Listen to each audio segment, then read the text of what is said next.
In today's world, pollution, especially vehicle emitted pollution, is one of the key causes of concern. As the world and different countries are aiming at zero emission status by the year 2045 to 50 in many of the advanced nations, and for countries like India between 2070 and 2075, one of the key remedies that must be put in place for controlling emission towards that state of greenness of the world is ensuring adoption of electrical vehicles. Fossil fuel and the greenhouse gases that are emitted out of fossil fuel is considered one of the major reasons for the gloom that is predicted.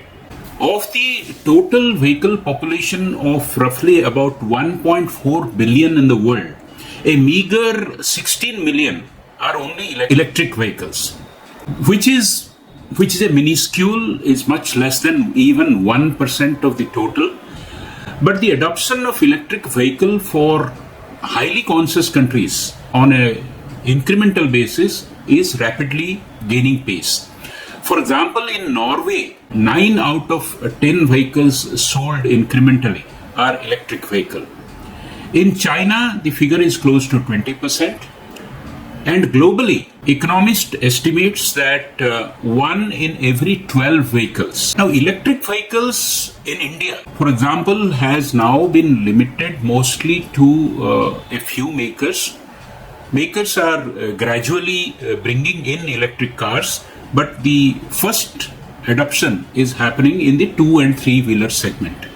Some of the public utilities like the city transport system are also adopting it fast because electric vehicles are very well suited for short trips. The major drivers of electric vehicle adoption are 3. The first one is better batteries. Second is improving the charging network. And third is the adoption subsidy or the incentive that is provided both to the manufacturers and ultimate buyers by the governments across the world. First and foremost, quality of the batteries. Now, if we have a large, heavy battery set, it will not only reduce the efficiency and the mileage, it will also be adding to the cost.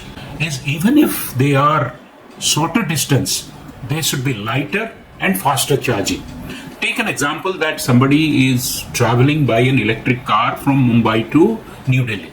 It's 1200 kilometers. Currently, the charge cycle typically of a car lasts between 300 to 350 kilometers. So you will require at least 3 charges before you reach the destination. If, for example, you are in a busy gas station and it takes roughly about 10 minutes going off the road and filling it and coming back to the highway, unless we make it equivalent in case of a battery, the adoption will not happen and people will use it only for short trips, and the biggest gas guzzlers that are the long trips will still remain in the gasoline era. So even if this 1200 kilometers requires 8 charges, but if the charging cycle is only 10 minutes, people will easily adopt this because they will weigh less. In case of a two-wheeler, if we have battery technology which can take forward the detachable concept, today most of the new vehicles are coming with detachable batteries where the owner can take it home,